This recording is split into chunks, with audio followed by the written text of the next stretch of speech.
My dad takes story time very seriously. Probably the earliest memories I have of my life are story time. Dad would sit in his special seat in his room, and I'd sit cross-legged on the floor. Story time was important. Story time was special. Story time couldn't be skipped. Every night. It was a ritual. An event. I liked it, mostly. He'd often read from picture books. He'd always shuffle in new ones. Stories about animals, leaves, gremlins, ghouls, talking clouds, all that good stuff. As a young kid, I didn't realize just how weird it was for him to have so many darn kids' books at his disposal. Anyways, there was one important rule that always came with his nightly storytelling. Whenever he shared a tale, I wasn't allowed to get distracted. In the earlier years, it felt like he was much more lax about this. If I yawned or dozed off, he was pretty forgiving. But if I interrupted him, saying I was hungry or bored or wanted to play video games, he'd shut me down quickly. He'd stare at me from his chair.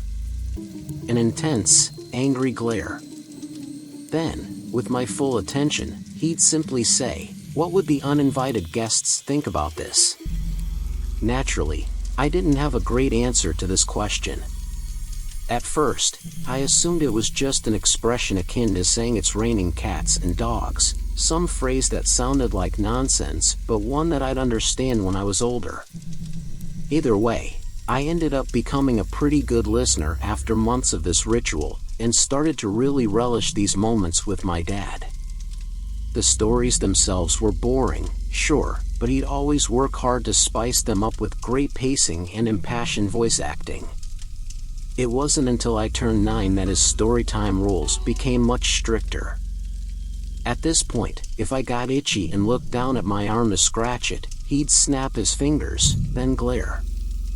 What would the uninvited guests think about this? If I noticed a snowfall happening outside, my eyes briefly darting to the window, it would be another snap of his fingers, another disapproving look, and another mention of uninvited visitors. I'd even learned to stare right at him, nodding intently at the appropriate story beats while my mind was off wondering about something else. Still, he'd somehow be able to catch it.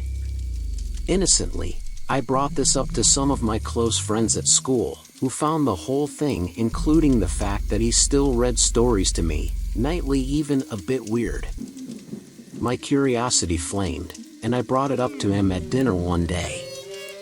"Dad, why is story time so important?" He didn't look up to answer. Fork with mashed potatoes in one hand, that day's paper held out in front of him in the other. "It'll make you smarter. When you grow up, you'll be thankful about it." The answer didn't really quell my curiosity. I pressed on a bit more. "And you really need me to pay attention the whole time?" "Yes. Without a doubt."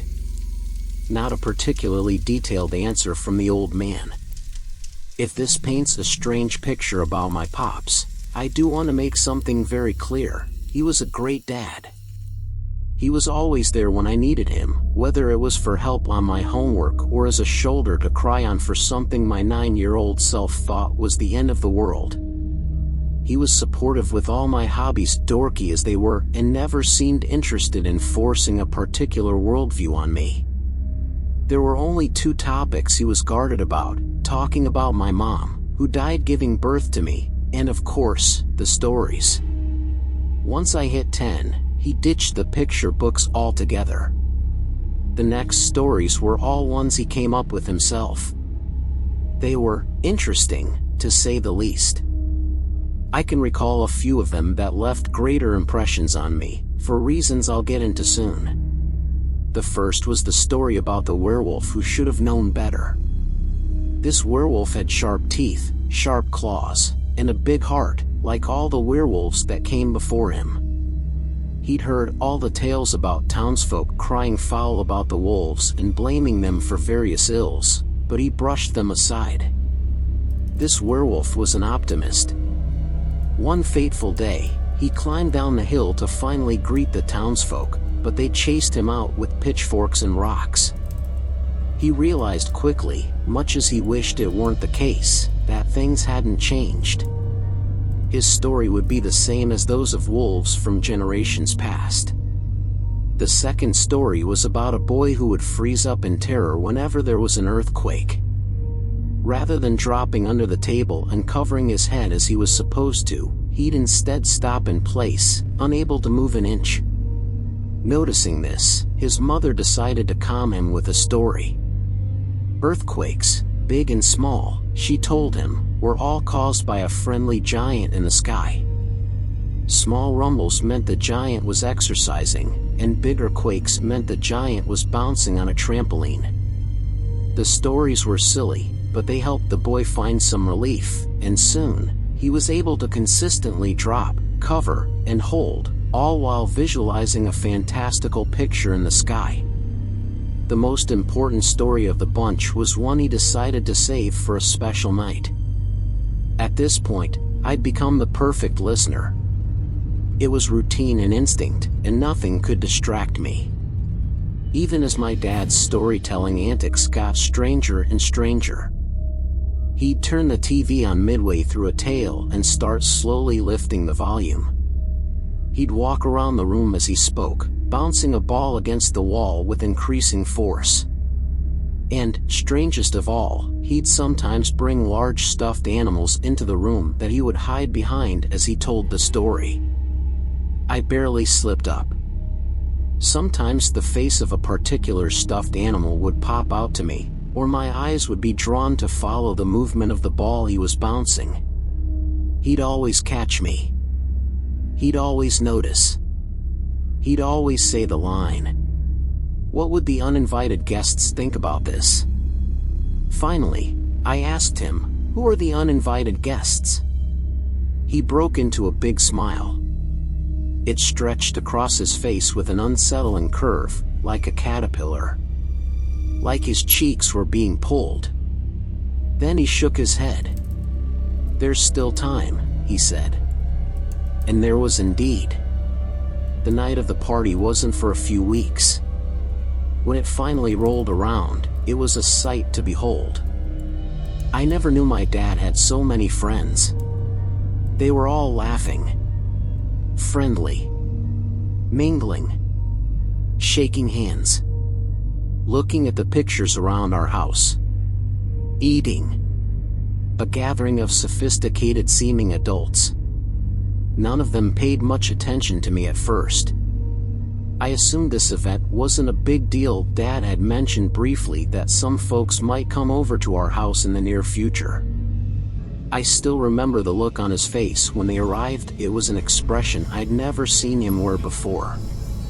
He tensed up, a half smile on one side of his face. His eyes looked like they were welling up with tears as he squinted. I never quite knew what it meant. After dinner, the guests all started breaking off into some strange behavior. A few of them were staring up at the ceiling in our living room, spinning ever so slightly in place as they did. I saw a group of 5 or so just standing in the bathroom, not really doing anything. One of the guests, a gentleman in a fine suit, started climbing up the stairs on all fours. When he got to the top, he'd walk back down to the bottom, and then start again. A few others followed him. It didn't dawn on me that something was wrong until I saw one of the stranger's smiles dripping blood.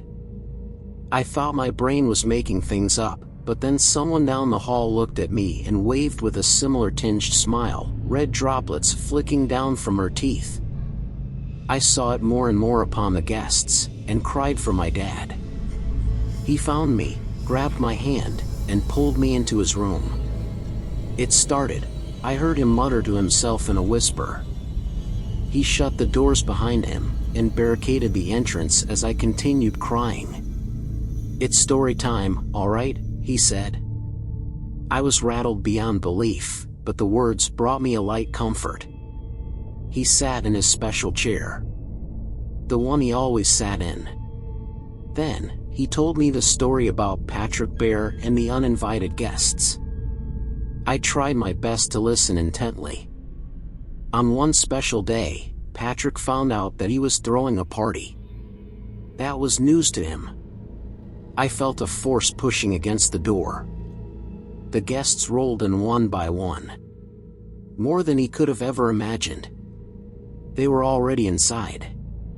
They spilled into the room, wandering. I averted eye contact with them. My dad shot me a knowing, mindful look. I was doing what he wanted.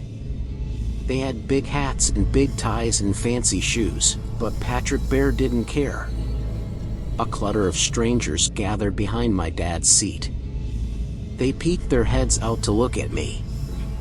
The others started sitting around me in a circle. They left only a small gap for me to lock eyes with my father.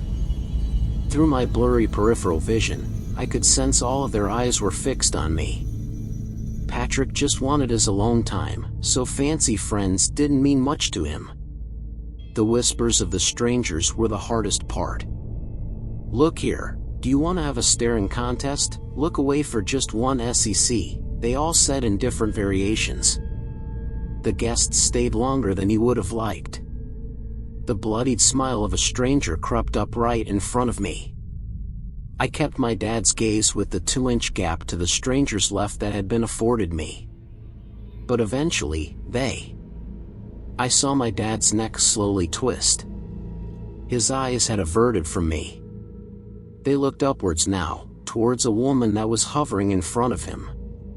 I heard cracks and snaps. The strange, caterpillar smile returned to his face as his cheeks pulled in opposite directions. Blood pooled from his mouth. He briefly looked at me again, now with an apologetic gaze. "I'm sorry, my sweet one. I had to look at your mother." His face and neck contorted in ways that didn't even make sense, but he was able to slip out one final line. "How do is the story in Ed?" Something in my gut knew that closing my eyes wasn't the answer. I was covered by the strangers, but still, I somehow looked ahead. Somehow, they were a blur. I couldn't look away from them, but my attention wasn't with them. It was with the story. But eventually, they all went home. And Patrick Bear found peace and quiet, once again, I said. A breeze blew through the window. The room was suddenly still. The house was empty. Everyone was gone. There was no sign of anything. No family photos, no children's books, nothing I recognized.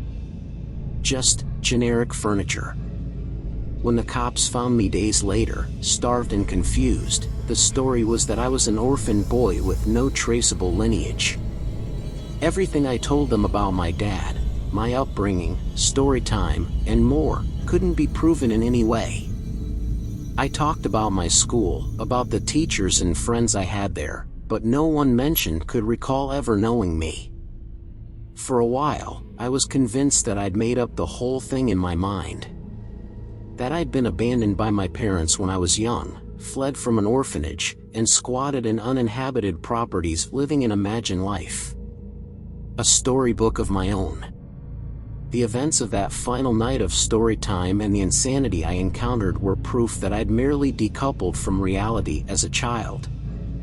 Unfortunately, like the werewolf, I learned a painful lesson when my wife Meredith died while giving birth to our son Michael.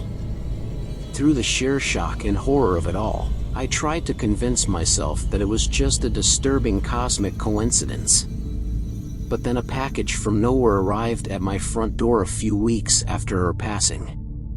It was a fully illustrated storybook. It was called Michael Bear and the Uninvited Guests. On the first page, in the inner lining of the book, there was a note scribbled in it. It read, "We can't wait for the party. We'll bring all our friends. Love, Meredith, Mom and Dad. I can't say for certain when the party will be, but if history is anything to go on, the uninvited guests will show up around my son's 10th birthday. And so, to prepare, we do story time every night. After all, it's important. It's special. It can't be skipped. It's a ritual, an event. And every time he complains about it, I give him the reminder. What would the uninvited guests think about this?